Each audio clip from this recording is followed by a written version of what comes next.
Good evening, ladies and gentlemen. Welcome to another exciting Vobie One-Eyed Kenobi Showbie with me, Richard Vobes, on the 16th of December 2020 at approximately 8 o'clock here in the UK, with the news that Boris Johnson is not going to add any restrictions or change his mind. No more flip-flopping. We can have Christmas and we can meet up with, I don't know what it is, 3 bubbles of our families, which would be fantastic. So that is nice news to know. Is that the right decision? Let's hope so. Let's hope people can make up their own mind how they want to have Christmas and enjoy themselves. And for those two, that couple, do you know that couple, that very famous couple who divorced themselves from royal duties and went off to America, who wanted a quiet life apparently, and they've now got millions of pounds signed up with Netflix, and they've launched a podcast. Some royal couple, I can't bring to mind who they were, who wanted to be out of the public spotlight, who've now managed to get the cameras trained on them and are selling out on the basis that they are something in their name to do with Sussex, which really gets my goat, seeing as I've never seen them in Sussex. In my travels around as the bald explorer exploring this wonderful country, I've never seen them in Sussex. There are plenty of people I have seen in Sussex that I'd rather not see in Sussex, but that's another thing. But those two, I don't know what's going on with them, and I don't really care. What I care is that you're all here, come to say hello to me on this it's been a windy day, hasn't it, down here in the jolly old Sussex coast? Has it been windy, wet and miserable where you are? Don't worry, it's all going to change. Yes, I don't know when, but it's all going to change. Change is in the air. Let's find out who's out there in the Vobosphere this evening and say a jolly good hello to all of you. So hello all of you, nice to see you. We have out there already chit-chatting for some time. We had the lovely Julia. Hello, lovely Julia, and Ernie Samet and Rick Gordon and Stephen Masters Choice and Josephine Suter. We have the Tall Podge. Hello, Tall Podge. He's very keen on coming to the special new and rather magnificent tea parties that I shall be hosting, hopefully, at some point in the new year. And you'll be very, very welcome. You may have to bring your own tea bags. No, I shall provide tea bags and a cake. And hopefully something to sit on as well. Kerry Baldwin is there, as well as the lovely Judith. We have Tales from the Tombstones. Good evening to you. And Glastonbury Gabriel. Hello to you, Squire. Hope you're well over there, flying around in near the Tor. Peter Coombs is saying hello. Andrew Norris, what ho to you. Rasputin of Artington is there. Rammy Boo. What else we got? We got Vincent Quill, lovely to see you. Mary at Genealogy from Down Under. We also have Rick M. Nootka, getting the hang of your name, Nootka. Dave of Yore, Ron Langley, hello to you. Ron Langley already had an advanced look at the old Vobie One-Eyed Kenobi Showbie, along with Elaine. Michael White is also there. Josephine Suter says that she is there. She's a lot better, which is good to know because we want to come down. I need to get a pie. I need to get a pie for Christmas. I think that might be the chicken and ham pie for Christmas. Will you be doing a turkey and ham pie? That might be my Christmas meal. That would be very good. Linda Kane is out there, and Stephen Agger. Hello to you, Stephen, who posted something through my door earlier this evening, which was very surprising and very welcome. Thank you. Glyn Horton, also the House of Babushka, Ron Langley, who I've said, Connor's Dark Corner, and many, many more, and probably a few that I haven't mentioned. There's 79 of you concurrently watching, which is fantastic. So that is great. Thank you so much. So now I've got a pile of Christmas cards that have come in. This is fantastic. I don't normally get Christmas cards, and let me say I don't normally send Christmas cards, which is normally why I don't get them. But there are so many people to send them to that if I send them and I miss people, which invariably I would, because it's quite expensive, if you can imagine. You know, I mean, just if I was to send each 77 people who are concurrently watching now a Christmas card, I'd be bankrupt, as indeed I'm sure we all are. Because the price of stamps never go down, do they?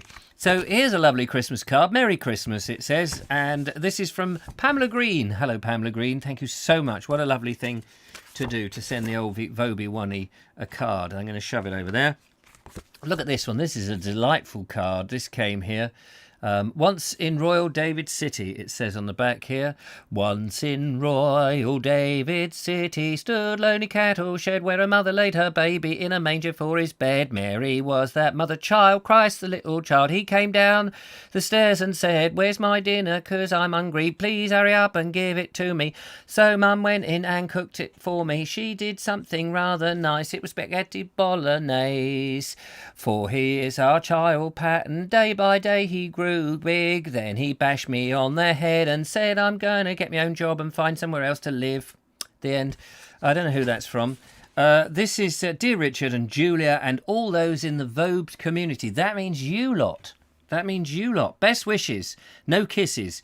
With lots of love from Joe, Suter, Chris, Lily and Pup. There it is. Written proof. So thank you very much for that, with the lovely carol on the back. That was very nice. I just put that there next to that one. Here is a nice one. This is from Mr. Hood, and it says... Oh, no, I beg your pardon. I thought it was from Robin Hood.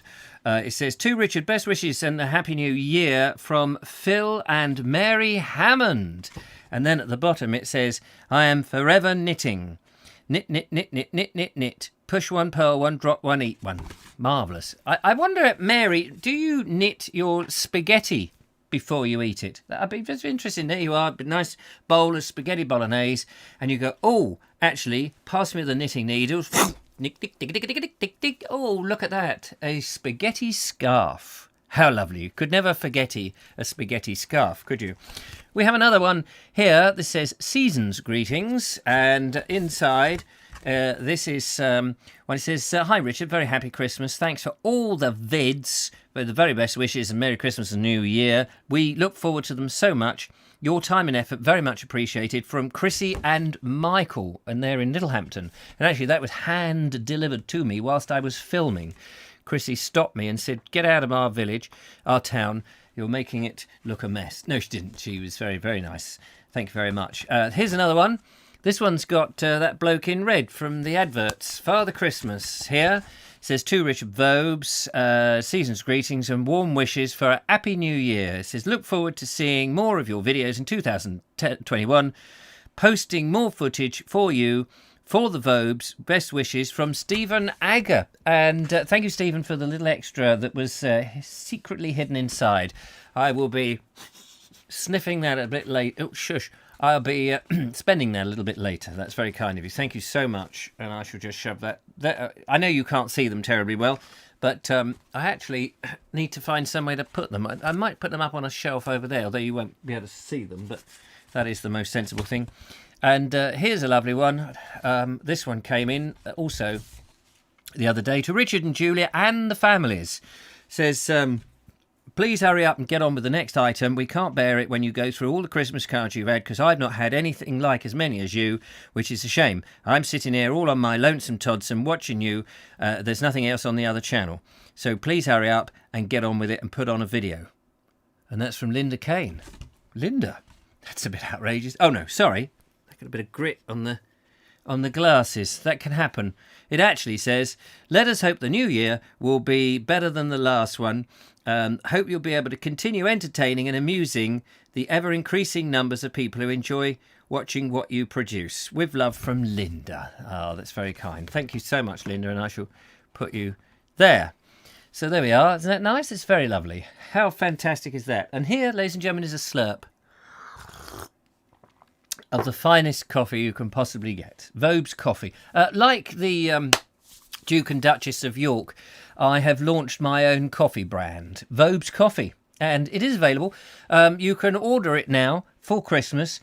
What I do is I'll get some old cheap bag from somewhere, probably an old Sainsbury's bag that I found floating down the street. I'll fill it with a little bit of cheap coffee from, I don't know, the sort of own brand. I'll spray a bit of Lynx deodorant all over it and send it to you, and it'll be Vobes coffee. You'll assume that it's something fantastic, but, it could be anything, couldn't it? Whenever you buy all these brands of, somebody's perfume. Who was that famous Beckenham bloke who does the football, or used to? I don't know whether he still does it now. That Boris Beckenham, is it? What's his name? I can't think. He was married to one of the Posh Girls, whatever the band was called. They came out and said, if you want to be my mother, you've got to marry my dad. Something like that. And yeah, they got married, and then they were in the Goodbye magazine. Do you remember the Goodbye magazine? That glossy Goodbye magazine? It says goodbye. Oh, goodbye. and it runs off. You paid 25 quid for the glossy magazine with all the pictures, life-size picture of Boris Beckenham, and you can nail it to the wall, and you get your own darts with it. Aim where you like, really. Anyway, yes, and then because they do their own perfume now, so actually, they sort of get essence of them. They get a little bit of their elbow grease and they put it on, a bit of scratch and sniff. I don't know how or why it was ever popular, really. But anyway, there we are. That's it. Great spaghetti harvest, says Merit Genealogy. Mary's doing the scarf with the spaghetti. Lovely. That'll look good. Steve Naga says no worry. Aga says no worries. That's very kind of you. Thank you very much. House of Babushka says, I love coffee. The Vobes coffee will be on its way just as soon as I can find one of those old bags floating down the road. I'm talking about a plastic bag. I'm not talking about anybody in particular. Paul Cockrell says that I was tempted to send a card and just address it to the Bald Explorer Worthing and see if it got through. I'd be interested to know whether it would. I'm sure it would. Station Master's Choice says Ersatz coffee. I'm not quite sure what that is. Station Master's Choice, Paul Cockrell, I have no doubt it would. Yes, there you go. Nootka Siegler. Oh, yes, David Beckham. That was the one. David Beckham. Not whoever it was I was talking about. Somebody else, wasn't I? Wasn't he a tennis player, Boris Beckenham? Was he a tennis player or a runner? Who was the one who had the bionic legs that murdered his sister or something? There was a runner, wasn't there? You don't hear much from him anymore. You don't hear much from him, probably running up and down his cell with his bionic... Anyway, whatever. Probably not a funny joke, that. Or even a joke. Not even... I don't know who I'm talking about half the time. Henry's Adventures, there we go. He says, I was going to a wedding once and accidentally turned up at the Beckenham's house. Good heavens. Can you imagine driving up their lawn? Driving up their drive and going, hello, and then whatever her name is, the woman, the Lady Victoria, isn't it? She came out and said, hello, yes, can I help you? And he said, I've come to the party. Thank you for joining me. And she said, what party? He said, oh, wait a minute. I know you.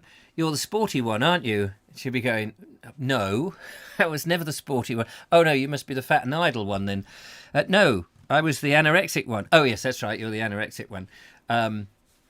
I think they were part of the Nolans before they formed up into something else, weren't they? Anyway, what an interesting story. Thank you very much, Henry. Ron Langley says, Vinnie Jones is doing an advert now. Is it how to break into safes at Christmas? Got any money? No, I'll tell you how to break into a safe. You need a good jemmy. Get a good jemmy. Vinnie's Jemmies from Vimy Street. Get them today. All good fun. Andrew Graham says, Boris Beckenham loved it. Yes, of course. Good old Boris Beckenham. You can get the life-size portrait. Actually, they ran out of paper when they were doing it, so the life-size ones is more like the dwarf version of him, should he have turned into a dwarf at any time. If he'd been reading too much of A.A. Milne. Is it A.A. Milne? No, not A.A. Milne, the other one. The one who wrote Alice in Wonderland. J.M. Barrie. Was it J.M. Barrie? One of them. No, he wrote Peter Pan. The one that wrote C.S. Lewis. That will be the one. See you at Man and C&A. No, Lewis. Lewis? Yes. No, wait a minute. That was Morse, wasn't it? Lewis? I forget. Anyway, we're not amused. Acorns. Yes, acorns. It says Glastonbury. Acorns? I don't know what he's on about, but acorns. David Vure says he's in Chocky. Oh, is he? He's in Chocky. That's nice. And Station Master says Eratsats means a substitute for real coffee made of chicory from acorn. Oh, that's what you're talking about acorns from. Oh, right. Well, I can get the old coffee grinder out. I think it's a coffee grinder. It might be an angle grinder. It's nice to go round grinding off angles wherever you go.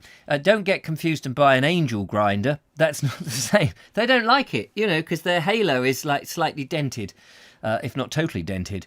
Can you get slightly dented? I suppose you can get slightly dented.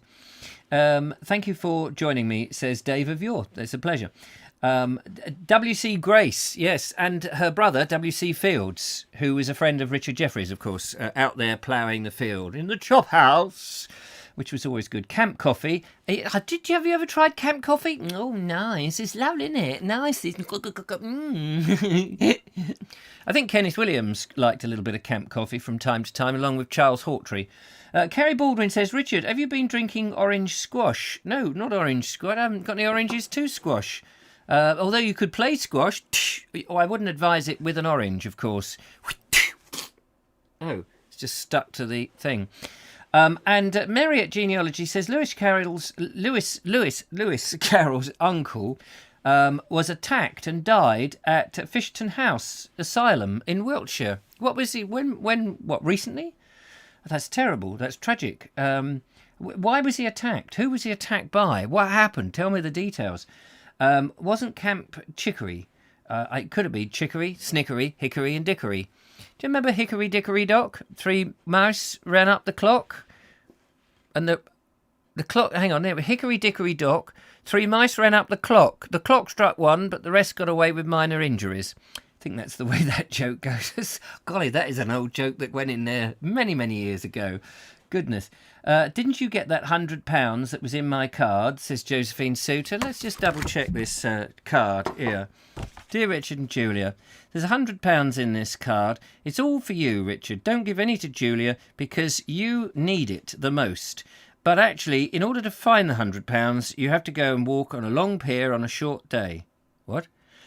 Dig a hole, put yourself in it, wait there for 200 years. Make sure you do a bit of Wim Hof breathing and all will be fine. Oh. P.S. There isn't really £100 at all. I am only joking. P.S. P.S. Oh, P.P.S. Please don't sing the hymn on the back of this card. You'll only murder it. Thanks, Joe. I really appreciate that. The allotment channel was Sean James Cameron from London. Now, do you know, I think Sean James Cameron is... Mark, what's his name? Mark. Oh, I had his name earlier. Mark. Who's the Prime Minister of Wales who's just shut them all down and locked them all up and thrown away the key? Mark, somebody or other. He's Welsh. I've got a feeling that Sean and he are brothers. Not saying that Sean's like him, of course, because Sean's a nice dude, but they both sound the same. I heard this bloke, Mark, whatever his name is. Mark. Sounds like a Dalek. Drayford, that's it, Drayford. Drakeford, yes, Drakeford's coffee. Drayford's coffee tastes like everybody else's coffee. That was a skit from a radio series that I wrote with a friend of mine and we recorded called Mugs. It was about a mug making factory and they got this order from a company called Drayford's Coffee and there was a jingle to go through it which they sang. Drayford's coffee tastes like anybody else's coffee. Which wasn't a great hit, you can imagine. Mark Drayford, yeah, that's right. He's Welsh. He sounded a bit like Sean James from London, except because Sean James makes sure that he's definitely not Mark Drayford because he tells us he's from London. But I don't know where this other Mark Drayford comes from. Henry's Adventure says Mark Drayford, who has been banned from nearly every pub in Wales. I'm not surprised. He seems to be like a very miserable sort of poor soul. He's the Welsh equivalent of Charles Dickens's Scrooge, isn't he? Rick M says, we never did find out what happened to the venison sausages, though. No, that's very interesting. You'll have to start one of those government investigations. There'll be a lot of public money spent at it, and a lot of people may feel that it wasn't really worth the expense. But I wonder what happened to them. Maybe they got eaten. David Vure says, isn't that a dog with a speech impediment? It could be. And Robert Croser says, to meet Harry, I'm banned from every pub in Rhyl. Well, there you are. You get ill if you go to Rhyl. It's time, ladies and gentlemen, to find out who is our first exhibit in the Rogues Gallery of interesting people who've sent in stuff to me. We do have 7 videos in tonight's show, so I can't keep spouting wonderful lines of prose at you that have been sucked from the ether and deposited even. I was going to say preposited, but that's preposterous. Who would want to say anything so silly? Yes, who would? So we've got to make time for all these wonderful videos, and thank you very much for all of you who have sent them in.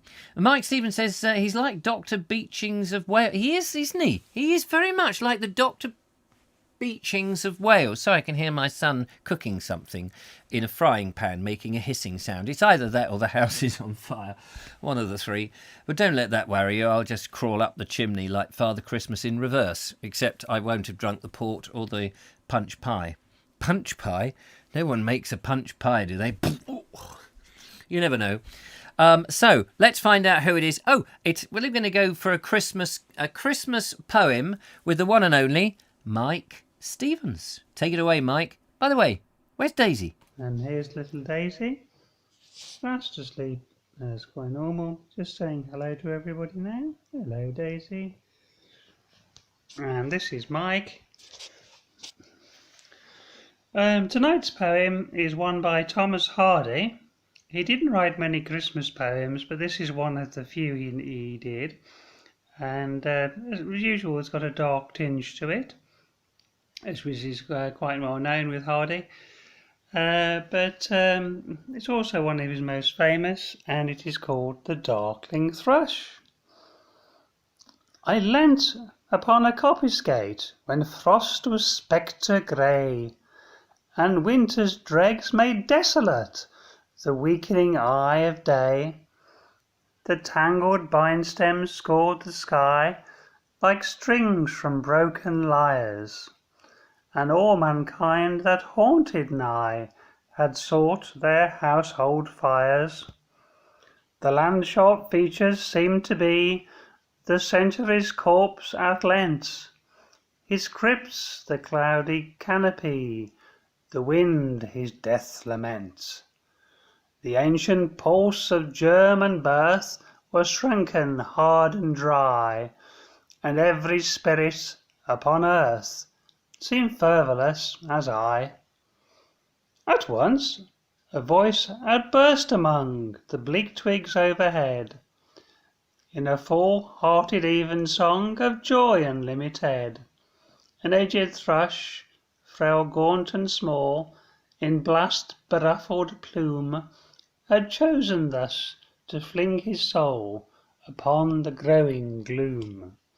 So little cause for carollings of such ecstatic sound was written on terrestrial things, afar or nigh around, that I could think there trembled through his happy good night air some blessed hope whereof he knew, and I was unaware.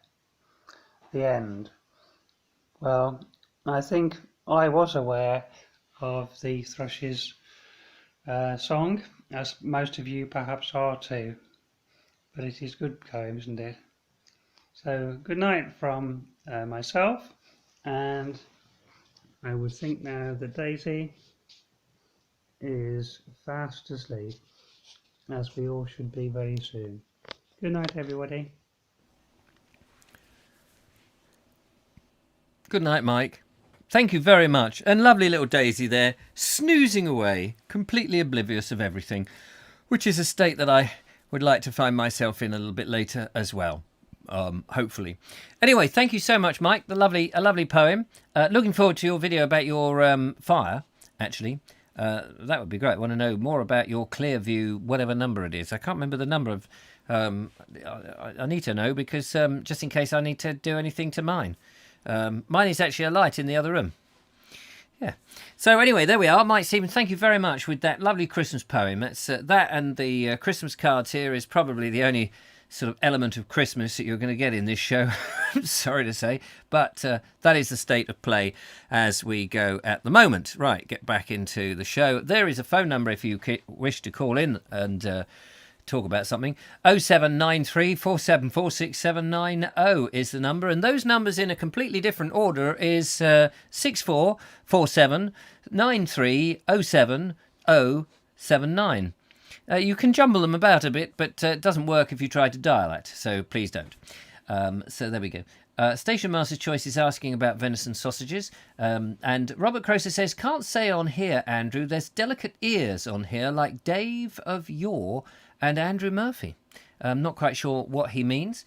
And Nootka says that Daisy, you are adorable. Sorry, I'm just scratching the side of my... here. Just the side of it, not the whole of it. And Julia says it's a pretty kitty. Mike in the light. Yes, I was just thinking how much improved Mike is having the curtains open or doing it in daytime. It looks so much better. It's less... well, it's less dark, I suppose, isn't it? So that's very good. Enjoyed that very much. A lot of people saying nice one. Wonderful, Mike. And there we are. I love Thomas Hardy, says Kerry Baldwin. I like Stan Laurel as well. They made a good double act, didn't they? And thank you very much. Daisy is the star of the videos. I know the animals, they all sort of jump to attention, do they not? They do indeed. So there we go. We are, how many days have we got now until the Christmas period comes upon us? Not too many, indeed.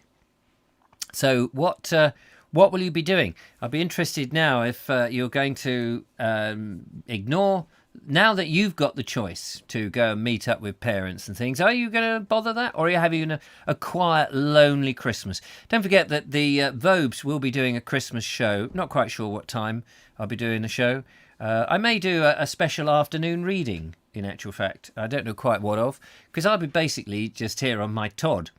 So I'll be having a few friends round, of course. About 30,000 friends will be coming round for a rave. I mean, I don't want you to feel sorry for me or anything like that. Me and Eric, we know how to party, don't we, Eric? Eric? Oh, wait a minute, Eric. He's left me a note. Look. Dear Richard. It says. That's right, sir. He says. I've gone now for Christmas. I shall be away for quite some time. I don't like your ugly face. It's very boring. And as for helping you out in the show, I can't be bothered over Christmas. I haven't even left you a mince pie. Goodbye. Oh, and he's written a little P.S. Scuttle, scuttle, scuttle, scuttle, scuttle. Oh, scuttle. That's him making... What does that last bit say? Brum, brum. The van goes brum. The van? He's blooming well nicked my van. Blooming Eric. I'll have words with him. Let's find out what else is in the video box. We have we've got a number of very nice, lovely films, but these are in no particular order, except that I don't normally do commercial breaks in this show, but today we're going to have a couple of adverts. Hello folks, after the John Barleycorn video in which I showed the little book that I made illustrating the lyrics to the song of John Barleycorn, and of the little books that I made about food packaging, there was some interest to see them in more detail. I was interested in the way that food packaging had used certain images to create a romantic rural image of the countryside as part of a marketing strategy to sell products that were more than likely mass-produced and decades away from the pictorial scenes companies used to wrap their foodstuff. This was all back in the 1990s, and as I shopped, I began to look more closely at what was being sold to me and the motivation behind it. I compiled a list of crucial elements that were required to satisfy my purchase. For bread, there needed to be a man with a scythe, a hearty type, a real salt-of-the-earth character. There needed to be a number of cornstalks. Everywhere there were cornstalks. Perhaps a windmill, that was a bonus, a windmill. Tractors, or even better, a horse and cart, rendered in nice warm colouring, and that emblematic image we are all familiar with even today, the 5-bar gate. Sometimes these images were created using old techniques like woodcuts, just to emphasise that sense of tradition that we all invest in. And they tap into our emotions and evoke feelings of nostalgia, of home, of the countryside and the farm where all good things originate from, like fresh eggs gathered by homely wives who had gotten up early as the sun was rising just for you. We see them. There is the farmer digging by hand or trundling in his tractor to the fields to where the cows are grazing. Happy, smiling cows. They're too busy to notice us humans. Nose down, chewing the cud, and then the beautiful milkmaid returns home, yoked to 2 pails to bring you the fresh milk straight from the farm and to your breakfast table. And then they use such names to bring a warmth to your soul that you got some bread without taken out. From the village bakery, freshly baked by people who take pride in their oven. As well as images that harked back to a golden age, there are also those brilliant designs that spoke of a possible and frightening future that is increasingly mechanized. I wonder whether any food packaging these days would dare to show any gender-specific roles. So I would wander around the supermarket looking only at the packaging, and sometimes bought stuff that I'd never eat just to get the picture on the wrapping. It made shopping fun. And here is one of my favourite images. It was for a chocolate bar, but it seems to me to be the concentrated essence of nostalgic marketing.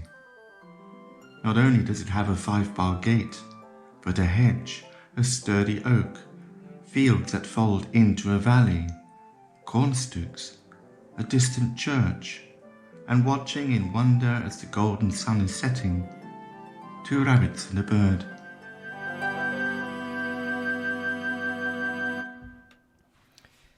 So what do you make of that then, ladies and gentlemen? Brilliant video there by Andrew Norris, but very much one that elicits some sort of debate, because this still goes on, doesn't it, in marketing? They still sell you this nostalgic image of a time that's long gone, that has no connection whatsoever with the heavily produced, manufactured stuff that is loosely called food, that is churned out by the millions and shoved on wagons and presented in plastic boxes for us to consume. And like puppets or drones, we do just that, because mostly we're too lazy to grow it ourselves, although of course, you know, we know that there are plenty of people who are doing their growing at the moment, but on the whole, a lot of us don't even have the space or the time to grow our own food.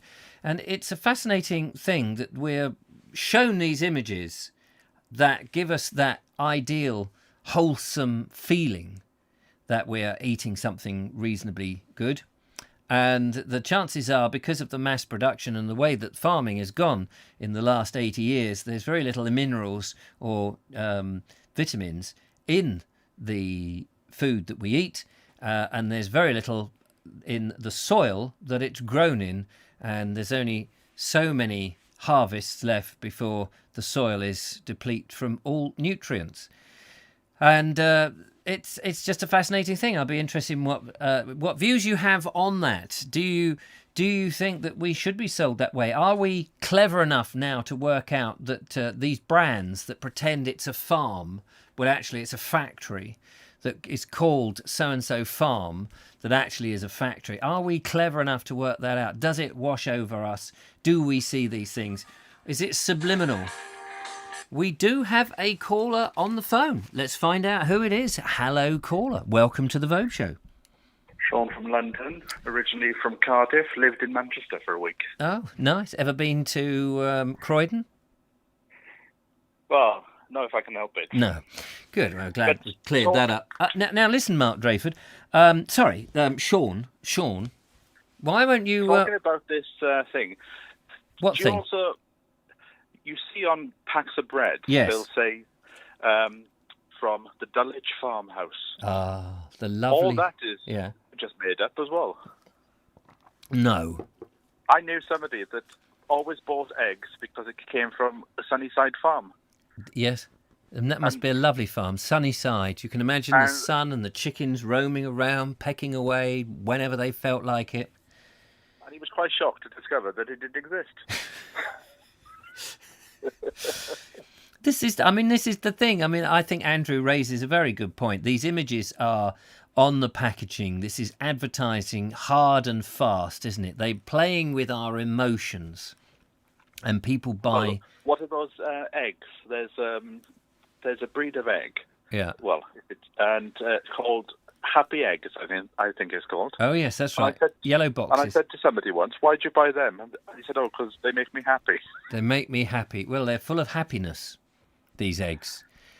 But of course, they're not they're manufactured via the hens. They haven't yet worked out, other than Cadbury's cream, of course, they've worked out how to make eggs, but you can't really make an omelette with them. Or if you do, it's a bit of a mess. But you can have about six. You can have like 6 boxes of eggs that all come from exactly the same farm. But you look at them and you could swear they come from all different places. Yeah. They just repackage the name. I've been going to my local farm shop. It takes about an hour to get there. It's in a place called Keston, and I've been getting my stuff from there, and I actually feel a lot better. It's a bit more expensive because I've got to go on a bus for like an hour to get there. Yeah. And you don't just get eggs, though. Presumably you get other stuff as well, do you? Eggs, a bit of meat, Yeah. a bit of fish. Yeah. Go there with my little basket on a Thursday, I can just picture you skipping down the road with your little basket. asking the farmers of... Well, hey, wait a minute. Why don't you go on your electric bike? Yeah, well, it doesn't go that far. I could get there, but I couldn't come back. Oh, that's no good. Yeah, that's all right then. Well, the bus is fine, isn't it? Nothing wrong with the bus, and of course you've got your pass to say I don't need to wear a mask. I'm not Zorro. Yes, but I remember the days Yeah. because it feels like it was a lifetime ago now. Do you remember the days when you didn't have to wear a mask to go shopping? Oh, now that is going back. Yes, I know. Wait a minute. But I remember in May, June, and July in London, Yeah. because the ticket machine, in order to put your Oyster card on, in order to pay for the fare, was at the front of the bus, and they didn't want people to be close to the driver. Yeah. London buses were free for 3 months. Were they free? Yeah, you could just jump on, and there were a few people literally jumping on and jumping off at the next one. Just to say that they got a free ride. I've had, there may not be a free lunch, but you can have a free ride in London. And what was good was when they reintroduced the fares, the bus I took to the allotment site was the last bus ever to be put back onto fares. Oh, I right. said to them, I can't understand why. And they said, because on that route there's far more drivers and their families than on any other route in London. Oh, see. Oh, right. How interesting. Oh, well, there we go. But now, of course, I imagine you're having to pay double, are you? To catch up Well, for I've been on a bus for a while now because I'm on the bike You're on the bike. Yeah, absolutely. with my basket on the back with the fresh vegetables. Lovely. I can't think of anything nice, and none of it going to any industrial estate where it's all produced. Well, my plan on Christmas Day will be to go down the plot Christmas Day Yeah. and do a live broadcast at 11 o'clock. And pick a where turkey. where I'll be collecting my Brussels sprouts, my leeks, my cabbages, bringing them home, chopping them up, putting them on the stove, and then having my dinner when Old Queenie comes on. Oh, how lovely is that? You can't get fresher from the plot than that. Nootka Seaglass says that we have hens. You can't beat garden hens. However, Well, you ours... Well, you can. I mean, you get the right stick. However, ours are pure freeloaders that stopped laying eggs 4 months ago. Yeah, they sort of thought, well, you're not having any eggs for Christmas. You've raided us. You've raided us week after week. We're trying to breed some chicks here and start a new family. I mean, what, people wouldn't like it, would they, if they came in and said, look, I know you just had some children, but we're having them. You lay some more children. For you. I've got a story about I've got eggs. a story. Oh, here we go. Now, don't tell me, does this involve another member of royalty or a star? You did a bit of name dropping last time. Well, you know how back in the war, Yeah. people would say, oh, there was so-and-so, and he used to sell things on the side. Well, I found out at the start of the lockdown, eggs, you couldn't get them. No. They were coming in the shops, and they would just go in. And one of the allotment guys had hens, so he was selling his eggs. Yeah. And apparently, they stopped laying. So he managed to get Oh, a no. supplier from Tesco's. He knew And somebody at pretended. Tesco's. So he got them in, Yeah. and he was pretending that they were coming from the chicken. Except they must have And had a little stamp on them with the best before date, surely. No, he managed to get that off. Oh, and right. This is where it gets quite scary. Yeah. Because he managed to get them off by soaking them in bleach. So within a week, He'd he had poisoned. sold these eggs. Yeah. He had lost his hens, and then he lost his plot. Yeah, I'm not surprised. He'd lost He his... got kicked off. Yeah.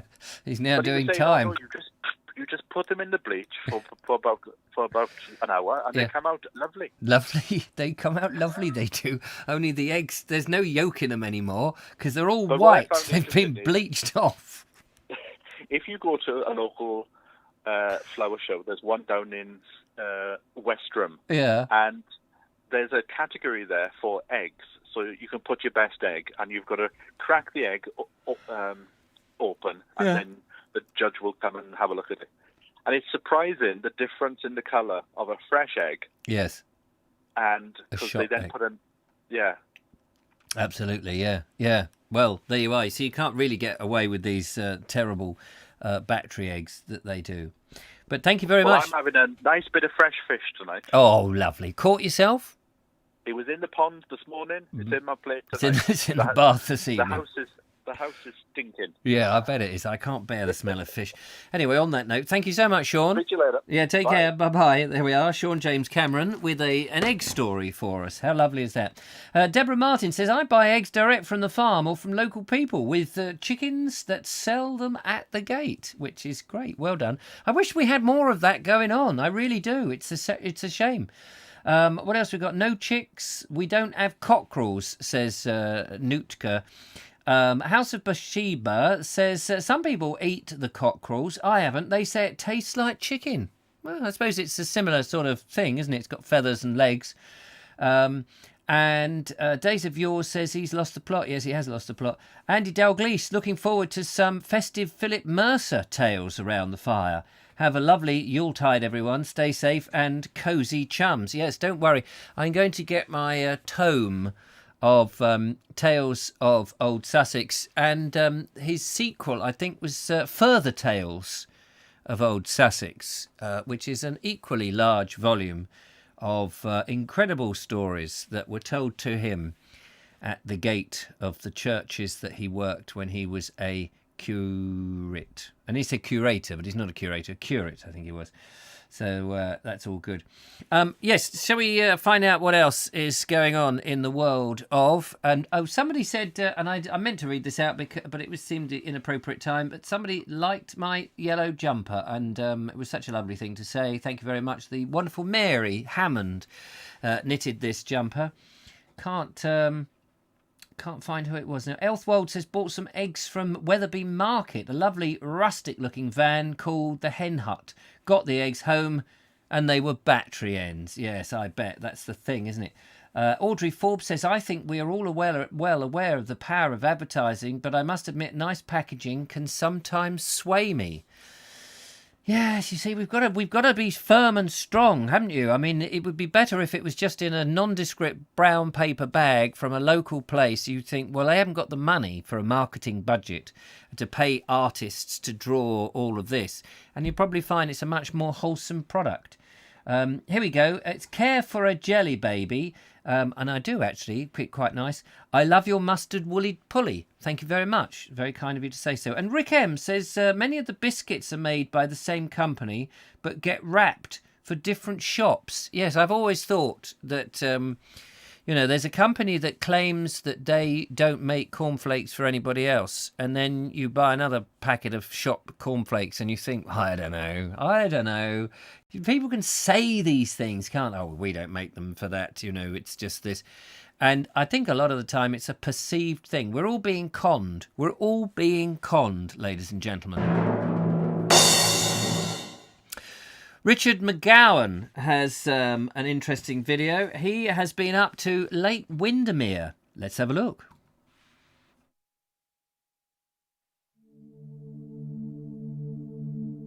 In the bleak midwinter frost. I'm sorry, I just have to stop that. I've labelled my video wrong. This is not Richard McGowan. This is Richard Gordon with his Christmas lights. Richard, we're coming to Lake Windermere. Have no fear, we're just still trying to hurtle up the M6. But in the meantime, Richard Gordon, thank you very much.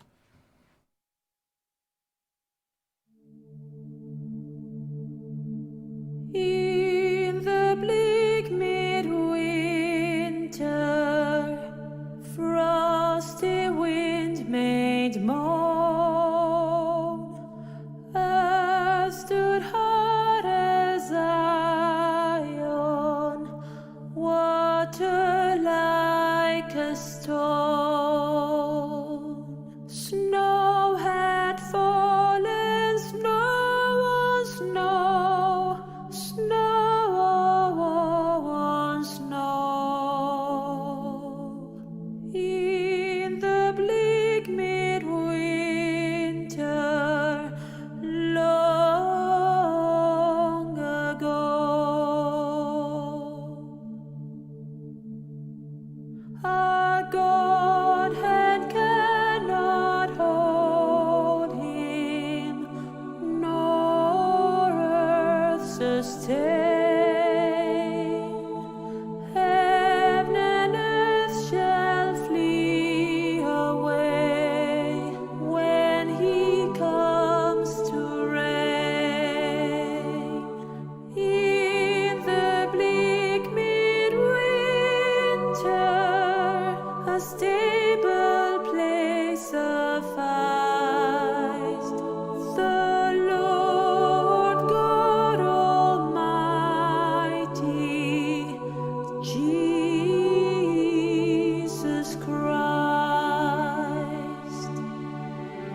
Happy Christmas, everyone. Thank you so much. How lovely was that? Richard Gordon, who sent that in, and unfortunately here was taken away from us earlier this evening to go and do something. Not anything, the way I said that, of course, you could have suddenly thought, oh, no.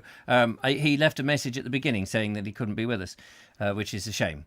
But yes, taken sadly from us, it has other connotations. One has to be so careful how you say these things. But it was very lovely. Lovely to see the Christmas lights around with that lovely, beautiful hymn that goes in there.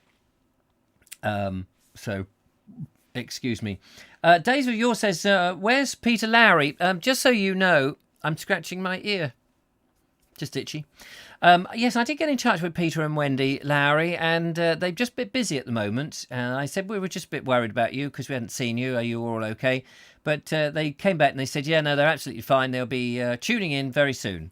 So I'm looking forward to another of Peter's wonderful, hello, everyone, his books. And if he doesn't come back and do it, I'll have to do it for him. I've got a number of books. They're probably not as interesting as Peter's books, and I can't quite do the accent as brilliantly as he does it. He is actually the master of doing Peter Lowry, to be honest with you. But yes, I'm hoping that they will come back very soon. So yeah, they're okay, which is good to know. You know, in the years like this, and people just disappear, they've got things to do, people to see, phone calls to make, letters to write, Vobes to ignore, all that sort of stuff. It is very easy to sort of think, oh gosh, I hope they're all right. So yes, if you do notice the absence of anybody on the show, do let us know, and we will chase it up to find out, to make sure that they're not quivering in the dark like a stripped chicken waiting for the big cull. Jethro Tull's version is absolutely beautiful, apparently, according to Ernie Sammett. And Glyn Horton says, one of my favourite Christmas songs too, written by Gustive Holtz of the Planets fame. Yes, good old Gustive. He's a nice bloke. What else have we got there? Beautiful, lovely. That was great. That was lovely. That's a fab video. There we go. Look at that. And unfortunately, he was taken from us earlier to do something else, and he hasn't heard all the praise. But Richard, we appreciate it very much. Lovely, beautiful, lovely lights. I came running in from the kitchen. I thought it was TLJ singing, said Deborah Martin. Ah, yeah, we're working on getting TLJ to launch a single. Or a couple of songs, actually, that would be quite nice. I think we should try and persuade her to do some singing. Linda Kane says the lyrics of the Bleak Midwinter were written by Christine Rossetti when under confetti. Nice. And Robert Croser says, much prefer Ring Out the Solstice Bells by Jethro Tull, Ring Out Your Dead. Which is a washerwoman's call, actually, in the old days. After, I think they used it after the Black Death had become no longer a thing. There was a call, people would come out and say, bring out your dead. And then after a while, the washerwoman would go around cleaning the clothes. And she would say, ring out your dead. And they would come out and Mrs. Mangle, I think, from Neighbours was involved somewhere in that story, but unfortunately her part was written out. Andrew Norris says, I want to record some songs with TLJ, and we're going to record some songs for a puppet show. Well, a reenactment of Walter Wilkinson and his puppets, which should be very good. Linda Kane says, favourite is the Christmas Carol. Christmas carol, la-di-da, oh, Christmas carol, la-di-da, Christmas carol, la-di-da, oh, Christmas carol, la-di-da. That's actually, it's one of my favourites too, that's why I know the words backwards. Carol, Christmas, the, da-la-di-ya, da-la-di, yeah, see, almost backwards anyway. Do you sing too, says Ron Langway to Andrew.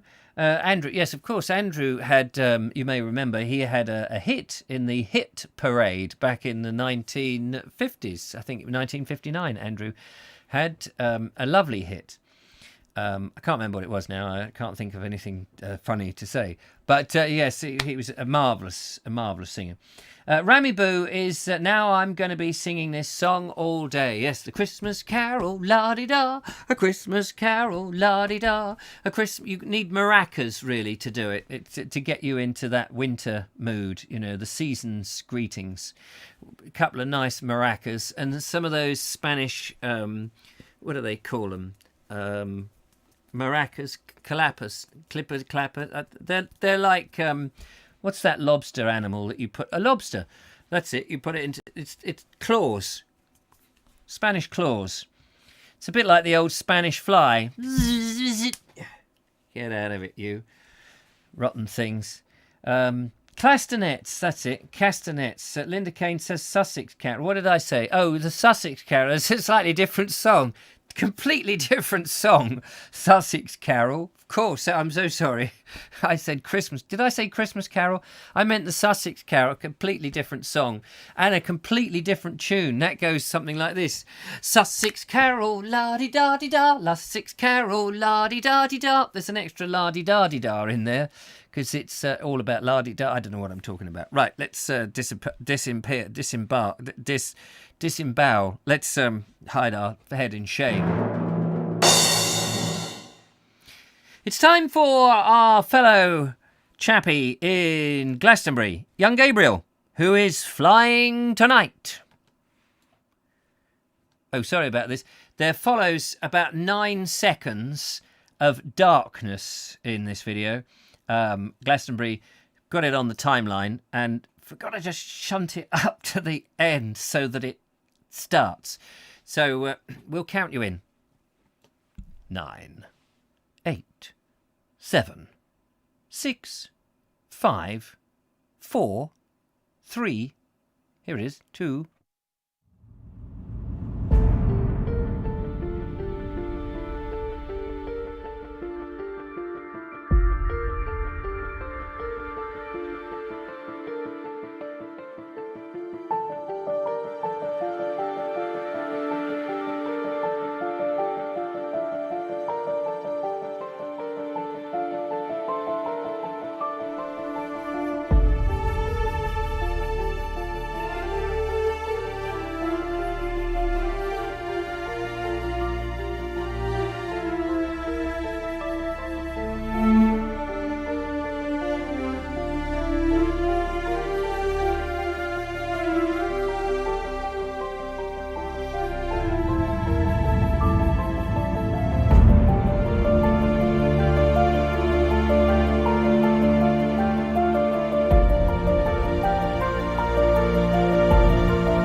And that was a Town and Country Planning Act film. All those houses are going to be replaced by countryside, apparently. That's the news that Glastonbury sent me. He said it's devastating news that blades of grass, trees, hedges and farms are going to be replacing all the houses in that area. Of course, there's a lot of protests going on now. Nobody wants farms, houses, grass, rivers and rural countryside scenes. Nobody wants those wonderful corn stooks. They don't want to see men with scythes in the harvest cutting down the hay. Nobody wants to see all those lines of beautiful, plump and ready-to-pick strawberries. But apparently that's what the councils are doing now. They are bulldozing, getting rid of all these houses and just turning it back into countryside. And so thank you to Gabriel for sending that in. It's very instructive. All of that going to be razed to the ground. Fantastic. So that's good. Now, I've got an email here from Vince Quill with a Christmas song I wrote a while ago, Merry Christmas to all the Vobesters. And I need to ask you, is it all right if I show this on the show? Now, I know it's on YouTube, so I've got to work out how I can play this because I haven't actually downloaded it or anything. But so I'd be interested to know if we can just play it here. I don't know if I can play it full screen or anything, but I can do my utmost. But do let me know. Or if I can't, just say, no, you can't possibly play that. It's just for your eyes only. It's just that it came in a few minutes ago. Split their scythes laughing, says Days of Yore. Please do, says Vincent. That's marvellous. So let's see if I can do this. This is interesting stuff. I've not done it before. I'm going to try this and see if it works. Hang on a minute. I probably need to go and just fiddle with a few bits and pieces here. We will try this. This may not show the whole thing because there may be a little bit of cut off. Hang on a minute. Just bear with me whilst I fiddle with the display capture. Which is that one? That one here. No, here. No, hang on. Wait. I'm not ready for you. Sorry. I just need to get this so that we can actually enjoy it full screen, as it were, because I'm taking it off my desktop, so it'll have to be probably something like that, I'm imagining. Okay, now hopefully you'll better hear this as well as I can.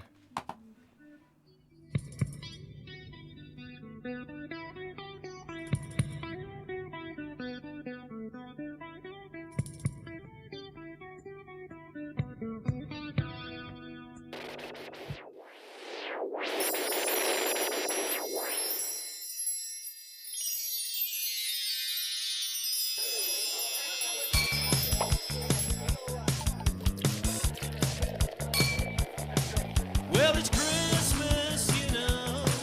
Everybody praying for that special snow to fall. Bring a smile around. With old films on the telly,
there we go. That was Christmas. Thank you very much, Vince. I have to quickly cancel that because YouTube, it starts playing the next thing.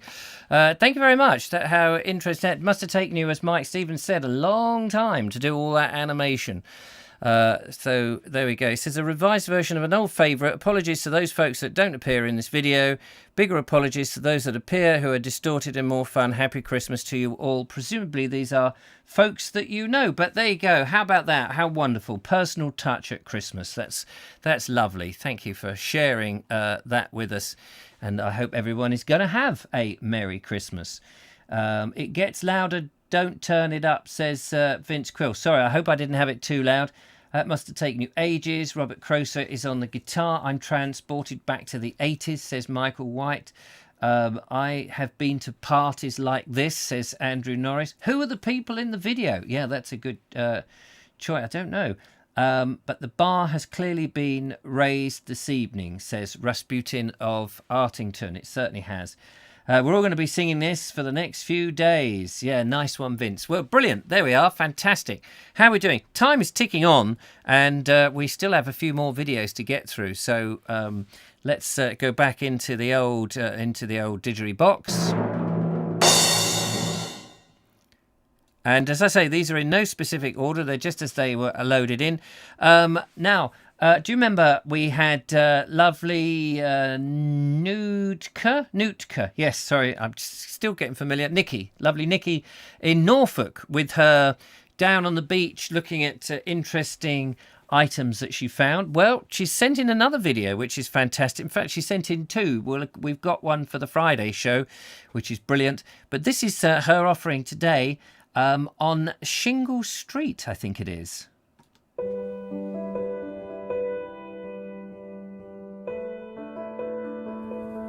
So I'm just walking on the top causeway from Bordsey to Shingle Street, which you can see in the distance there, Coast Guard cottages down there. But this is a gorgeous Martello tower, and I think that it's possibly holiday accommodation now, which is put to good use, so I suppose that people can enjoy it. After World War II, strange happenings were reported, including a failed German invasion that you've probably heard about. But as a hamlet that was evacuated with no eyewitness reports, some think that the invasion was made up, it was fabricated to just boost morale. So Shingle Street only had one little pub, and I think it was called the Lifeboat Inn. And sadly that was demolished. So here I am at Shingle Street. Certainly lives up to its name.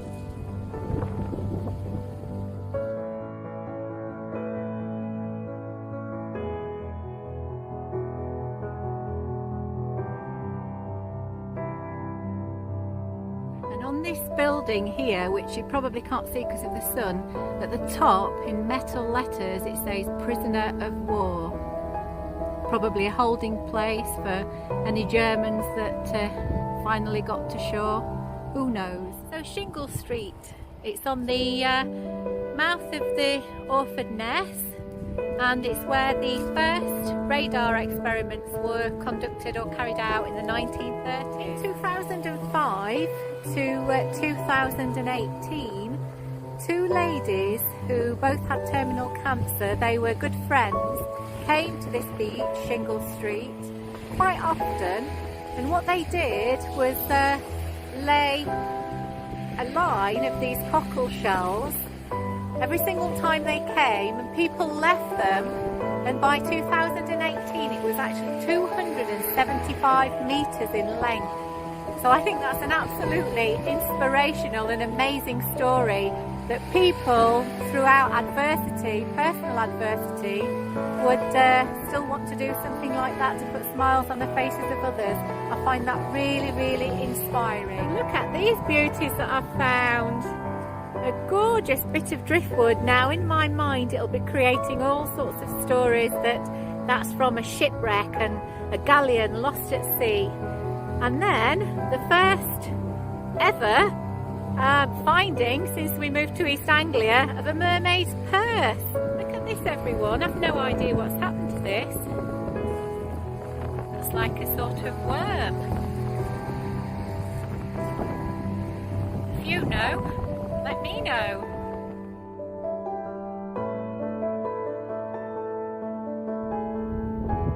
These are the Coast Guard cottages at Shingle Street, and I absolutely adore this area. It's the first time I've been today and I've fallen in love, and I'm quite strange as I love barren places and not the usual seasidey towns or even villages for that matter. I like the more rustic, deserted, with an abandoned feel, but much history. And I think this has it in buckets full. Probably trespassing on somebody's garden here, but I don't suppose they'll mind. This says the German Ocean Mansion.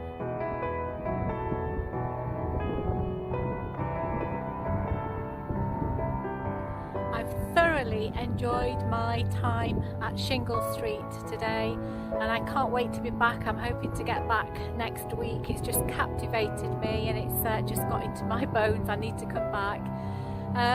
Also, I just thought as well, while I was recording this video, Thomas Dolby had a song in the 80s called Cloudburst. I think it was Cloudburst on Shingle Street. It was inspired by this and the steely grey skies that we seem to have got now. So I love you and leave you. Many blessings from Shingle Street. Stay free, everyone. And it's interesting, that's exactly what I was speaking about earlier on in the video. The Shingle Street shell line.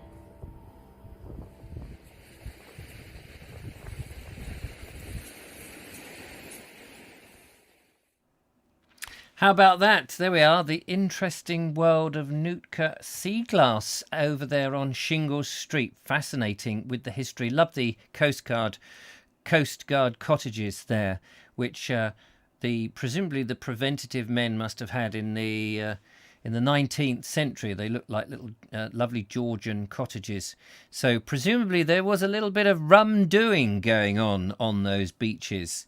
As well as all the other wonderful things that you saw. And who knows, those items that you found could have been from old shipwrecks from maybe that period. It'd be interesting if you were able to date the wood to find out, what period it came from. Of course, I suppose that'd be very difficult because the trees might already be 300 odd years old. They were then made into boats or ships.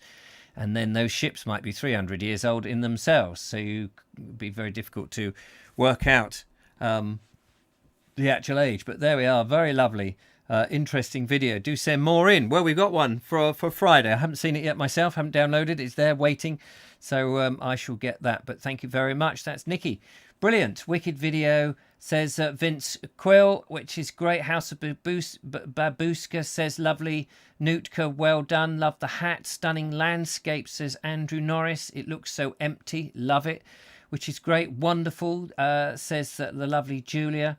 Audrey Forbes is saying wonderful, lovely video. Very interesting. Just the place to clear the head, says Paul Cottrell. Absolutely. Must be delightful to get out there.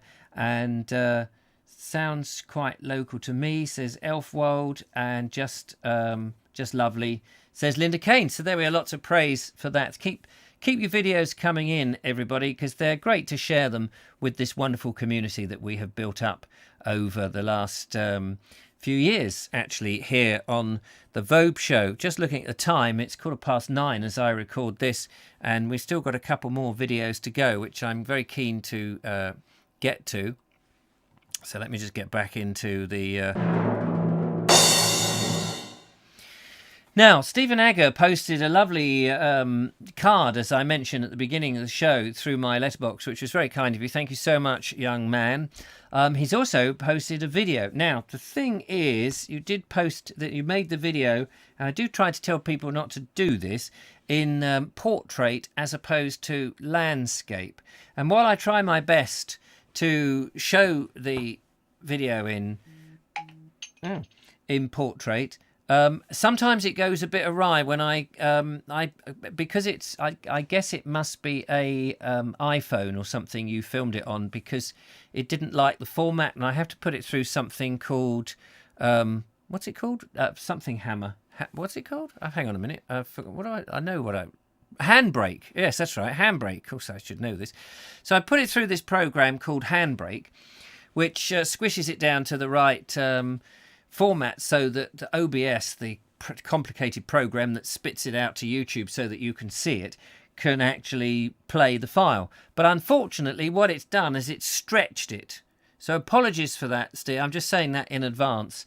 It's so much easier if they can remember to make the videos in landscape as opposed to portrait. But we'll play it nonetheless, because this is a little moment of nature, ladies and gentlemen, where we're going to catch up to date with a squirrel.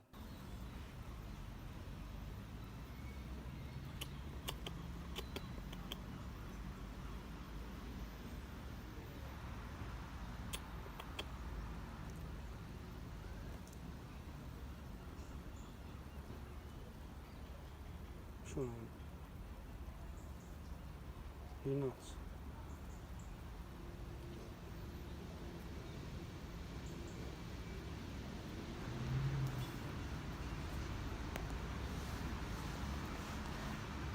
Beach house park, nuts.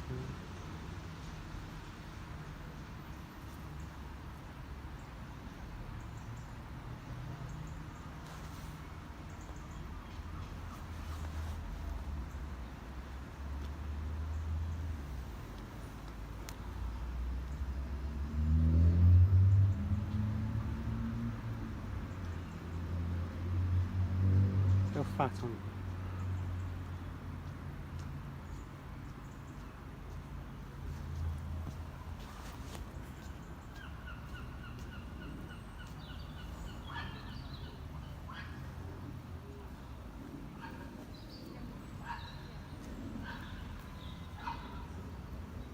I'm hard on.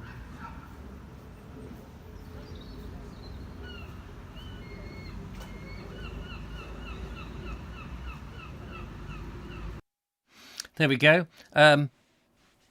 Just a little interlude, really, of life in a squirrel.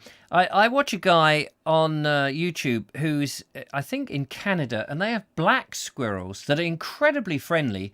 And this guy will be feeding them with nuts, and they'll climb all over him. And they'll come up here, and he'll feed them perfectly sort of tame. I didn't know you could get that tame with squirrels. But lovely to see yours, Stephen. Thank you so much for sharing that. If you do a bit of wildlife filming, why not send it into the Vobie? But if you can, do it that way round as opposed to that way round, then it won't get squished out. Not squished, stretched like that. But yeah, it was lovely to see. Station Master's Choice says, that squirrel's a show-off. It keeps making sure we're all looking at it. Yes, he wants to be in his own films. And somebody else said, Secret Squirrel. Do you remember that? Oh, yeah, Ron Langley. There we go. Which was great. Squirrels love walnuts. So handy if you have a pocket full. I must remember to have some walnuts handy. It'll have your arm off, says Dave of Yore. And Paul says, Shane, the red ones have all gone. Ah, yes. There are some on the Isle of Wight. That is true. We have black squirrels too, says Andrew Norris. Oh, do you? You have black ones as well. They look very nice, I have to say. Are they as tame? Or is it just that this bloke happens to be in an area, in a city, where they all get very tame? Billabong says, Nootka C-Class, really enjoyed your video yet again. Love your accent. I have a similar one, albeit South Yorkshire, and have lived in South Lancashire for many years. And Connors Duck Corner says, I have a friend in Canada. I have not heard from him since a few weeks ago, before COVID. Not sure how he is, sadly. Hope he hasn't been eaten by the black squirrels. Oh, sorry, that was me added the last bit. I hope he hasn't been eaten, or indeed has been eating the black squirrels, because I'm sure if you eat a black squirrel, it's not good for you. Yes, red squirrels are on the island, says House of Babushka. And Julia M says, we have red ones in Formby. Where's Formby? Is that anywhere near George? I'd be interested to know where that... And Andrew says they're not tame. Oh, it's a shame. You need to go around with some more walnuts. Give him one of your giant acorns. See if they get get stuck on that. That would be fantastic. Brilliant. Just got time to squeeze in the last video. We've been a video show tonight, which has been absolutely fantastic midweek. Lovely. Thank you so much for bringing them in. This is the one I was trying to get to, or it wasn't trying to get to, but I misread it. Richard McGowan and Lake Windermere. This is truly marvellous.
Wasn't that magic? Wasn't that lovely? Love the colours in that. Very lovely.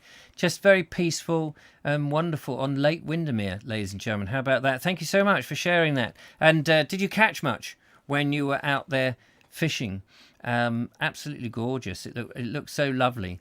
So there you go. It's amazing. We've had an incredible amount of different type of videos in tonight's show, which is just stunning, really. It makes the show what it is. I noticed that Audrey Forbes Hamilton happened... was it Audrey who noticed? Yes, it was. That the squirrels in Formby can often be seen leaning on the lampposts. And apparently the Formby squirrels are very good for cleaning windows. So I've heard you just get them, shove them in a bucket of suds, and you can... Well, it turns out all right, if you ask me. And Rick M says, not a bite all day. Oh, Rick, what a shame. That's no good. Not a bite all that time. But what a beautiful setting to go and not get a bite on. I hope you took a bite of something else whilst you're sitting there waiting. When was this? Was this recently? And was it cold? We've had some very cold weather down here. I imagine that you're in there. But it didn't look cold. It just looked very serene, which is lovely. All the lampposts in Formby are on street corners. Oh, there we go. Are they? Do they wait for a certain little lady to go by? Those little Formby ones, which would be great. Thank you for allowing us an outlet for creativity, says Mike Stevens. It's absolutely my joy to share and enjoy, as they said in The Hitchhiker's Guide to the Galaxy. Billabong says, Nuka Seaglass, you certainly aren't an oldie. And Connor's Dark Corner says, is it bad that I know the lyrics to old stuff? No, of course it's not bad. It's all good. And the Allotment Channel says, is that a tripod in the front of the shot? Is that a tripod in front of the shot? No. Can anyone guess what it is? We have 5 minutes. Can anyone guess what it is? Can you guess what it is yet? I can't do that impression, can I? Because he's behind bars at the moment. Oh me, oh my. Yes, I can raise it up a bit. Any clue now? Does that help? Oh look, there's a bit of a clue. If I do that, does that help? What is it? What is that thing with a screw thread? You can actually, if it helps, you can attach this, or you could attach a camera to it. You could attach a tripod to it. Is it a gimbal base? A gimbal? No, it's not a gimbal base. No. But good guess. That is a good guess. It's not that. Is that a milestone this year, says Rami Boone? A 16mm camera. Yes. Because as you know, we are actually in filming in CinemaScope, and this is being put into a time machine and will be shown at 12 frames a second back in the old days at a Ritz cinema near you. He's not behind bars. They're all closed. Oh, yes, it's a shame. Unless he's got a Scotch egg, he might be all right. He wouldn't really have a Scotch egg, though, would he? He would have had an Australian egg, perhaps with his wobble board. But anyway, is it an audio mixer, says Sean James Cameron? Oh, that's close, but not quite right. It's close, but not quite right. It's interesting, isn't it? But even from the back, he won't... Oh, there we go. Look, that gives it away. It's actually a recorder.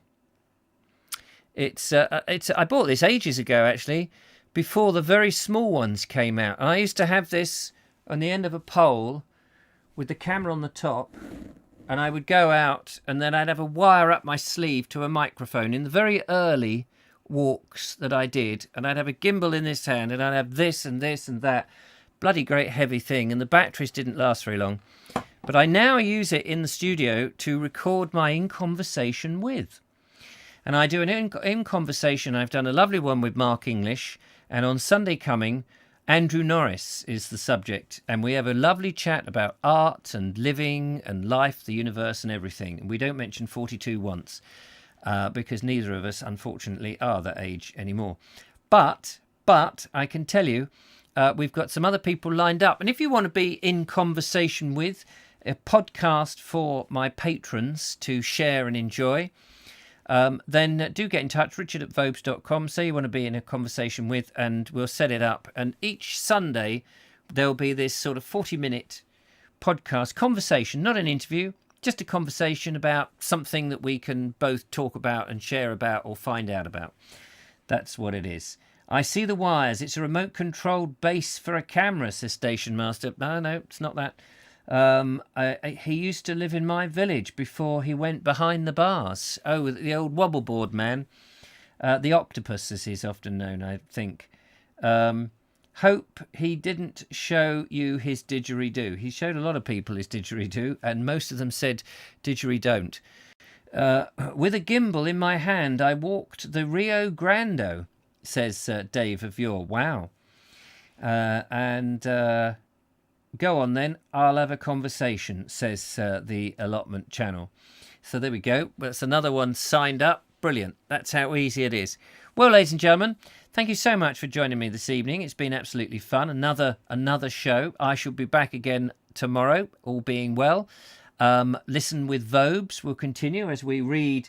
We're getting to the end now of this remarkable book on Southern English roads, which is a fascinating book. That's on my sister channel called Listen with Vobes, a YouTube channel in which I read old books to young audiences. Old books to young. We have a lot of laughs with that, actually. It's a growing thing, and we're having a bit of fun with it, which is all good. Got the Vobe Show. The Bald Explorer has an experimental video tomorrow, is all I can say about that, because it was a bit of an experimental day. Don't know what I'm doing tomorrow. It does look like it's reasonable. So there we go. Michael White says, great as always. You're a hoot. Thank you very much. Whoop, whoop. Get the old hooter out. That's it. Take care. Look after yourselves. Thanks to Julia and Judith for moderating. Thanks to all those contributors for making your videos. I very much appreciate to Richard McGowan, to Stephen Agger, to Richard Gordon, to Mike Stevens, to Nikki Nootgar and Andrew Norris. Absolutely brilliant. Very kind of you to do that. And to Sean James Cameron for calling in and telling us about his trip on the bus. Always good fun. And to you guys for watching, and everybody else who's given me a lovely thumbs up on this cold winter's evening. It's been brill. Don't forget to tune in again on the next time. But until then, it's been lovely. Look after yourselves. Have a safe time. Don't get COVID. And have a nice Christmas. But I'll be back before then, obviously. See you then. Bye for now. Bye.